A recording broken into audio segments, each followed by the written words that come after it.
Kenapa Mas memilih terkait kawasan Arktik? Morning Ribbon nomor 51 ini mengangkat isu utama rivalitas geopolitik di Arktik.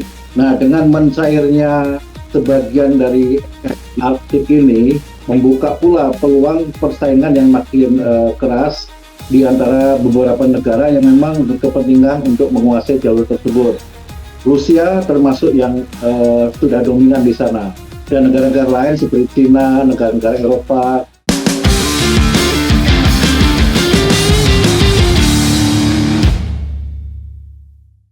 Oke, Assalamualaikum warahmatullahi wabarakatuh. Apa kabar Sobat Armori? Ketemu lagi bersama kami dalam program Armori Geopolicity. Sebuah program yang akan mengulas tentang apa saja topik-topik yang diangkat di dalam majalah Armori Ribbon, ya. Nah, kita sudah masuk di bulan Maret. Armori Ribbon baru saja mengeluarkan edisi Maret 2025. Nah, kalau kita lihat pada edisi Maret ini, Armori Ribbon mengangkat laporan tentang rivalitas geopolitik di kawasan Arktik yang melibatkan negara superpower seperti AS, Rusia, Cina, dan lain-lain. Tentu di dalamnya masih banyak isu lain yang diulas. Kemudian pada sisi cover, Armori Ribbon mengangkat gambar Presiden Rusia Vladimir Putin yang mengenakan kostum seperti Mr. Freeze. Nah, Mr. Freeze adalah tokoh komik Amerika yang diterbitkan DC Comics dan menjadi musuh dari superhero Batman. Nah, ini menarik, Sobat Armori. Kebetulan saat ini kita sudah bersama dengan pemimpin redaksi majalah Armori Ribbon yang juga jurnalis senior yang sudah malang melintang di isu-isu geopolitik dunia. Siapa lagi beliau kalau bukan Dr. Satrio Aris Munandar. Langsung saja kita sapa beliau. Apa kabar Mas? Assalamualaikum. Waalaikumsalam Pak Darwin. Wah, apa kabar Mas? Gimana puasa lancar Mas Satrio? Alhamdulillah ya, lancar-lancar. Alhamdulillah. Oke. Mas, ini seperti pengantar saya tadi, Armori Ribbon udah masuk di edisi Maret nih Mas. Boleh dijelasin nggak Mas, kira-kira edisi Maret ini apa aja yang diangkat oleh Armori Ribbon? Silakan Mas. Morning Ribbon nomor 51 ini mengangkat isu utama adalah rivalitas geopolitik di Arktik. Ini menarik karena Arktik kita tahu adalah kutub utara, ya kan, daerah kutub utara, daerah yang dipenuhi oleh es dingin, membeku. Nah, dengan mencairnya sebagian dari Arktik ini, terbukalah jalur-jalur pelayaran baru. Yang ini kemudian membuka pula peluang persaingan yang makin keras di antara beberapa negara yang memang berkepentingan untuk menguasai jalur tersebut. Tentunya yang paling selama ini karena memiliki memiliki garis pantai yang paling panjang, Rusia termasuk yang sudah dominan di sana. Kemudian Amerika manuver untuk itu, dan negara-negara lain seperti China, negara-negara Eropa juga termasuk yang tentunya berkepentingan untuk mengukur. Dan itu bukan cuma masalah jalur pelayaran, karena Arktik itu juga suatu wilayah yang memiliki sumber daya mineral yang cukup kaya juga. Jadi itu juga termasuk yang harus menjadi bahan persaingan antara kekuatan-kekuatan besar gitu. Itu yang laporan utamanya. Kenapa Mas memilih terkait kawasan Arktik menjadi laporan utama dari majalah Armori Ribbon di edisi bulan ini? Apa alasannya Mas? Ya, ini memang justru karena ini tampaknya tidak begitu banyak diangkat oleh media lain ya. Orang sibuk dengan urusan yang jadi kita justru ingin mencari sisi-sisi lain yang kurang diangkat oleh media lain, tapi lebih penting tapi kurang terangkat. Jadi kita pilih isu tersebut, dan kita juga memanfaatkan masukan dari pakar Pak Bani Perwita, Profesor Bani Perwita untuk diwawancari dalam kasus politik di Arktik ini. Oh, oke. Nah, kita masuk ke cover, Mas. Ini covernya juga menarik nih tadi. Saya sempat lihat ada gambar Presiden Putin sebagai Mr. Freeze. Bisa dijelasin nggak Mas? Apa alasannya nih pemilihan cover eh, apa namanya Presiden Rusia Vladimir Putin itu Mr. Freeze? Silakan Mas. Oke, ini buat teman-teman yang penggemar komik Amerika ya kan, Ya, DC komik Comic ya. superhero.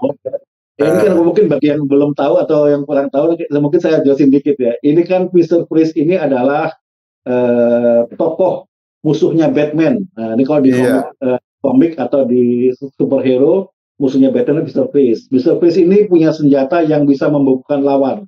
Dia semprotkan itu, kemudian lawannya bisa membeku kan gitu kan gitu. iya, Nah, ini kebetulan memang momennya pas. Jadi baru-baru ini kita tahu bahwa ada hubungan yang kurang enak, apa ya, pertengkaran sengit antara apa namanya Presiden Ukraina Zelensky dengan Trump di Amerika mengenai menyangkut bagaimana cara menyelesaikan perang Ukraina Rusia. Nah, rusaknya hubungan dua negara ini bisa dianggap sebagai kemenangan Putin, Presiden Rusia. Jadi kayaknya yang mendapat iya, keuntungan iya. dari ribut-ribut Amerika Ukraina inilah Putin. Jadi Putin ini kayaknya berhasil membekukan hubungan antara Amerika dan Ukraina. Nah, kebetulan juga kita momennya adalah kita mengangkat liputan utama mengenai Arktik. Arktik ini kan juga hubungannya dengan masalah es nih, es dan Iya, iya, iya. pembekuan. Jadi Eh, kira-kira pas lah hubungan mengaitkan Putin dengan Mr. Freeze di situ kan begitu. iya, iya, iya.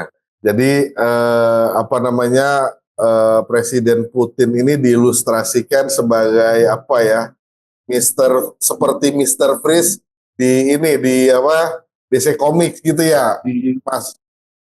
filmnya juga ada, kok di filmnya Batman juga ada tuh, yang Oh main iya, itu iya, si iya, Arnold iya. Schwarzenegger sebagai Mr. Freeze. Udah ada filmnya itu Batman. Oke. Nah, Mas, seperti biasa Armory Reborn kan biasanya juga terkait alutsista juga ya, ngangkat isu-isu alutsista militer gitu. Ada isu apa aja Mas pada edisi Maret ini Mas? Alutsista kita mengangkat pesawat canggih buatan Cina. Jadi Cina Ah, ini diam-diam memang juga sudah pelan-pelan sudah mencoba menyusul keunggulan Amerika dalam saat tempur, yaitu mhm. pesawat Shenyang Y-35 Shenyang. Itu pesawat yang siluman ya, teknologi stealth. Nah, itu termasuk apa namanya kita angkat di sini ya, ada ulasan mengenai masalah apa namanya masalah pesawat tempur Cina. Ini juga pesawat andalan Cina ya. Jadi Mhm. ini kita dengan demikian kita apa namanya melihat bahwa Cina secara industri pertahanan dirgantara dalam pesawat terbang canggih juga sudah mulai makin mendekati Amerika. Jadi ini saya pikir ini penting untuk diangkat di edisi yang sekarang ini. Oke. Nah, selain soal pesawat yang tadi Mas Satrio jelasin terkait teknologi militer ada juga nggak Mas yang diangkat Nah, di ini menarik juga ya. Kita ah, mengangkat profil perusahaan Garda Persada. Garda Persada ini adalah perusahaan kabarnya adalah perusahaan satu-satunya di hmm, Indonesia yang memproduksi apa namanya baterai untuk kepentingan militer. Nah, baterai oke. kita tahu kalau kapal selam itu bisa bergerak dengan baterai kan, ada baterai untuk kapal selam dan untuk perlengkapan elektronik lain yang untuk kepentingan militer juga membutuhkan baterai. Dan ini katanya baterainya udah diuji di Cina gitu, dan memang itu udah memenuhi kualitas standar internasional. Jadi itu saya pikir ini satu prestasi dari perusahaan Indonesia yang perlu diangkat dalam Armory Reborn. Nah, itu perusahaan itu di Indonesia ya, Mas? Ya, di Indonesia. Itulah makanya perlu diangkat justru karena menarik, ya, nggak main-main nih. Ini Iya, iya, dan iya, itu iya, sudah iya. diuji dengan di Cina kan nggak sembarangan. Jadi kualifikasinya tuh nggak sembarangan dan katanya itu satu-satunya di Indonesia yang bisa bikin seperti itu. Oke. Di luar isu tadi ada isu apa lagi, Mas, yang diangkat di Armory Reborn edisi Maret ini? Selain itu juga ada masalah isu mengenai masalah multilateralisme. Kita tahu bahwa sejak naiknya Trump jadi presiden Amerika untuk masa jabatan kedua, dia tampaknya sudah melakukan tindakan-tindakan yang apa namanya menjauh dari multilateralisme ya, multilateralisme istilahnya gitu. Misalnya, pokoknya dia kayaknya udah mau suka-sukanya aja dah gitu. Jadi tidak, bahkan untuk negara-negara sekutunya pun dia kayaknya juga tidak terlalu apa, tidak terlalu sejalan dengan negara-negara sekutunya sendiri. Jadi ini cara-cara, jadi itu diangkat juga tulisan mengenai masalah itu multilateralisme. Oh, oke. Oke. Eh, itu edisi Maret ini ya, Mas. Rencana Ya. untuk edisi yang akan datang, ada bocoran mungkin mau nerbitin isu-isu apa, Mas? Ya, kita mendatang, kita akan mengangkat alutsistanya mengenai masalah kapal induk, kapal induk Cina dalam bersaingnya dengan Amerika dan Rusia. Jadi ini juga menarik ya dari segi alutsistanya. Kemudian dari segi geopolitiknya kita akan menyangkut posisi Taiwan yang terjepit antara Cina dan Amerika. Ya, Ini ya, juga itu menarik. juga Tapi nanti menarik tuh. itu juga nanti kita akan wawancara pakar juga untuk isu itu. Ini bocoran aja. Oke, oke, oke. Oke, Mas Satrio, terima kasih banyak udah mau berbagi dengan kami. Kami nantikan terus edisi-edisi berikutnya majalah Armory Reebok, pastinya dengan isu-isu menarik lainnya ya, Mas.